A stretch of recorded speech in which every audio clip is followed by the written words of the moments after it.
Hello there. This is going to be quite a difficult series of videos that I'm going to publish. Um, I must start by saying that this account really was set up, um, but is ultimately linked to a separate account in my own name, um, which is at Gary Stockdale 171. So to get the full context, you'd have to look at that account as well, and I hope you do so.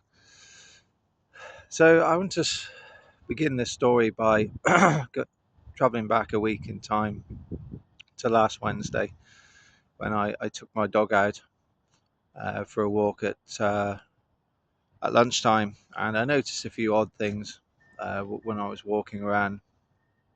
In particular, a lady seemed to take an interest in my progress on my walk and make some contact with somebody. And I came home, dog went in, and I sat at my computer to resume my work.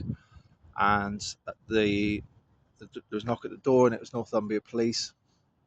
And I opened it. They forced their way in. It was led by um, an officer, um, 812, so 1812. So I remember that from the historical date Borodino. Um, and he forced his way in, and he was then followed by one of his colleagues.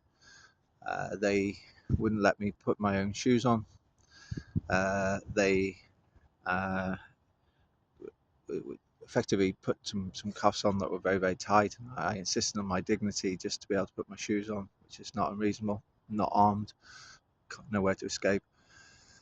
And they traumatized my wife as well, and walked upstairs and seized a number of devices. A few of the devices were not owned by me, are not owned by me. One of them includes my wife's laptop, which she's very, very fond of. No one's ever touched it but her, so she's greatly distressed by that. I it was reminiscent of a police state action.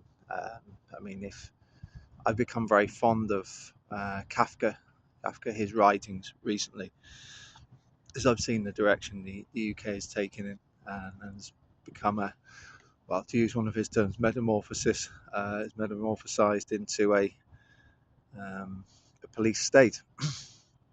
And I shouted to her, just turn off one of the devices. It was one of them that didn't belong to me. And at that point, they manhandled me out the property and terrorized my wife. She still remains traumatized, and so, to a certain degree, so do I. I'm having to seek mental health support from crisis. Don't get me wrong, I'm not. Um,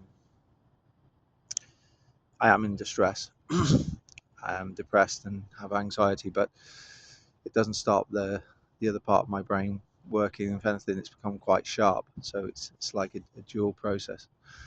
And they took. So I was taken away. They seized these devices, immediately hacked them. It reminded me of the, with slightly different circumstances, the ordeal that George Galloway and his wife Gayatri had to suffer when flying back into the UK. They searched the property and so on and so forth. And I was taken to Forth Banks, the police station in Newcastle. I was assaulted in the car by Officer 1812. Left me with basically like feeling of a dead arm. You know, he sort of he lost his temper because I was very concerned. I wanted to see my wife because they'd taken me away and she was in deep distress the last time I saw her, and I was concerned that they were going to abuse her, and I believe they have psychologically abused her. And yeah, she's a Polish citizen, and we'll come on to this relationship soon. And he assaulted me in the car. He lost his temper as I started to push back and question their behaviour. He applied a lot of pressure to my shoulder and my neck. I also explained that the cuffs were hurting me. I had by the time I got to the station, I had injuries on my arm. My bone there was quite a lump on my bone. Um, I was subject to quite a lot of physical and psychological abuse. when I was in the cell, I had requested a cold compress to try and deal with the lump on my arm, caused from the cuffs being too tight. They didn't do that, so I had to self-administer uh, first aid with lukewarm water that was intermittent in the cell. And they offered me a drink, but given the circumstances, I wanted to make sure that I was consuming water that was not been in any way tampered with. So I wanted an unsealed bottle of water, or I wanted to see the water being poured. Because they said they don't give out bottles of water. There's none in the entire station, all that nonsense. But they didn't let me do that. So I wanted to talk to my wife first before I consumed anything. So I wanted to let her know that I was under physical and mental abuse, and it, should anything happen to me, to remember that. So, and eventually they arranged for me to see I did get to speak to her, see a nurse from Mighty, strangely enough. Not wrong with her. So some very strange data protection things there, because they end up with my data, and I never give any consent to Mighty to have my data. But never mind. So she examined me, wanted to give me a dose of paracetamol and ibuprofen. I said because I was dehydrated, hadn't had a drink for a time. That wasn't wise, so I just took the pain relief, and that was it. So why did this happen? It was done on the orders of a judge, Rachel Hudson, who's a district judge working out of Newcastle. And some of the allegations are weird because, I've linked her. You'll know with the other cases, and I'll come on to this. I've linked them to. I've spoken a lot about the promotion of private assets and how this is being used as a pretext for this growth of trading vulnerable people, children, and vulnerable adults into the hands of private equity-owned institutions, fostering agencies, and so on and so forth, and care providers, accommodation providers, and how this links to the financial system.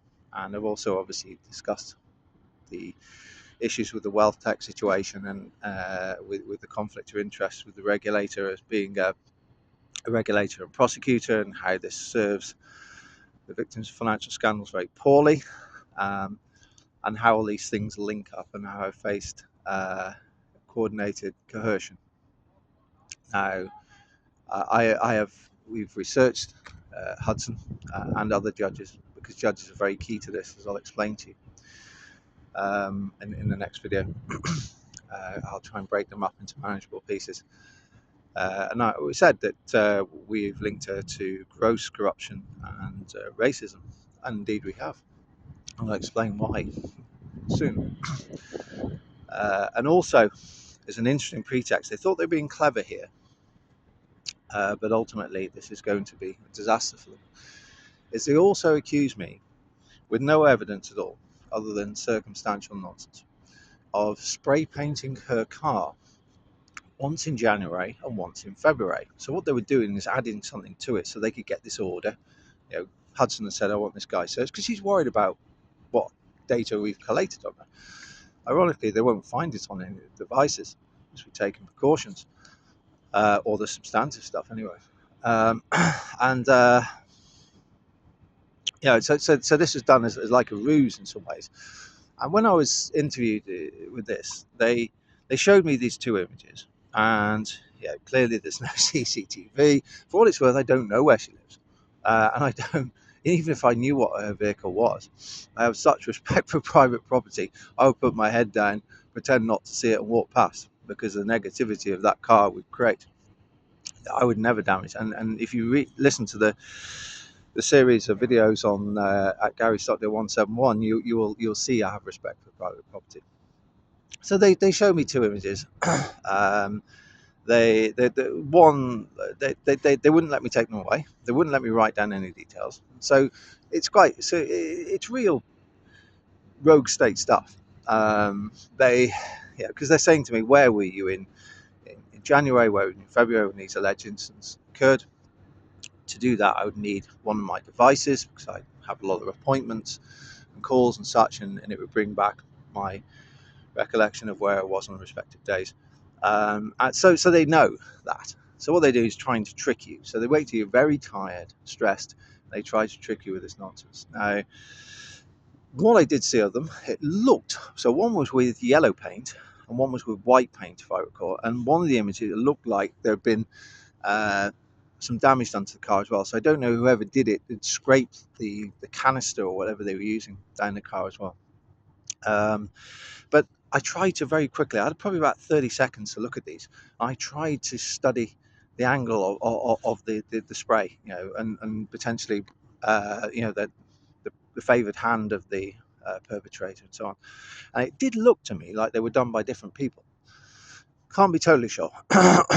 um, but yeah, this is what's ultimately going to unravel this escapade, because clearly my arrest and this persecution and so on is being done on her orders, and it's been done quite well, because essentially what they want to do is, because I've linked the WealthTek situation to this private asset stuff due to a tragedy in my own life and an investigation that was already ongoing.